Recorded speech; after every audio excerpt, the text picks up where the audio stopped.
I'm back with more clips from minicamp. Today we're going to be looking at A.J. Dillon. This is just one clip of him catching the ball. That's it. But we're going to look at this because you may want to look at A.J. Dillon, and I'm going to have that for you. Before we dig into this, though, make sure you hit that subscribe button. I am collecting clips throughout the offseason. OTAs, minicamp, rookie camp, training camp, workouts, whatever I can find. We're going over it here. We're trying to see what these players look like in the offseason. Plus, some of these are hard to find. I get hidden algorithms on the social media apps and all that stuff. If I find them, I share them, whether they're just drinking Gatorade or it's the greatest catch ever. So tap that subscribe button so you don't miss out, because it's only going to help you. And then in training camp, these are really going to ramp up. But here's A.J. Dillon. I have this looped, about a minute worth of the same clip, so we're just going to watch it and then talk about him. So here's him running a route, lined up outside, and Jordan Love just tossing him the ball. He's going to catch it over the shoulder, showing nice hands. What I like about A.J. Dillon, good size-adjusted athlete, can bang it between the tackles. Look at the thickness there. Look at the thickness. A thick dude. Also, I love watching him stream online, playing video games and stuff. Pretty entertaining if you catch that. Sometimes I find it on TikTok and sometimes on Twitter and other apps too.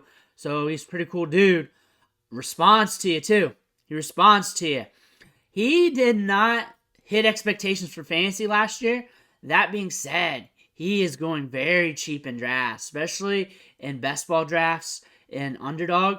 So he might be a guy that you may want to have a piece of. Let's just say a piece. I'm not saying go all in. I'm not saying to go buy. I'm saying you may want to have a piece of just in case the volume goes his way. Running backs get attrition and all that. So you know how backfields end up. They end up moving around throughout the season due to injuries. He may end up with more opportunity than you know. This Jordan Love situation is going to be interesting, especially for the offense. Can they keep the ball moving? They're doing a good job getting pieces for him. They got him 2 tight ends in the draft. They got Jayden Reed. They got 2 wide receivers last year.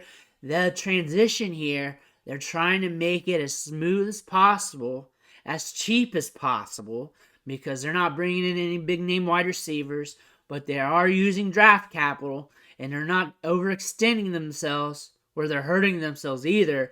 This is a fun team to watch as a project.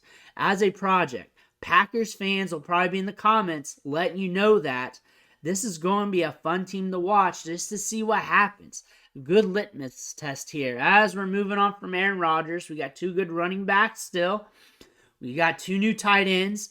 Top of the draft class, 2 of the top tight ends in the draft class due to talent, and they were able to snag both of those. You nailed a wide receiver in a draft who is looking good. You got at a good value. You also have 2 wide receivers last year that are going into their second season. During their rookie season, they were able to do some things. It's going to be an interesting offense. I want to see where the volume's going to be, past the run ratio, where's that's going to end up looking like. What's Love going to transition to be like? What's that going to look like? Is he going to fall on his face? Or is he just going to step up and really take the reins here? Maybe just be okay enough to be a game manager. Maybe enough to win them games. Maybe he can win some games with this team. We don't know really, because Aaron Rodgers has been locked down. Let's see what happens here. Let's be open-minded. That's all I'm saying. I don't have it. My take is that I'm open-minded, and I'm looking and watching this team, and there are some benefits here, and you probably shouldn't sleep on them. You shouldn't sleep on any team, especially when you got all these young pieces, good running backs, and you're transitioning. It could be really good. It could be really bad, but keep open-minded here, good and the bad. If you're a Packers fan, keep open-minded to both. If you're not, and you're just thinking it's going to be awful, keep open-minded to all situations. Just see what's going to happen here. Make sure you hit that subscribe button on the way out. I got more clips coming at you. I want to thank you for watching. Catch you on the next video.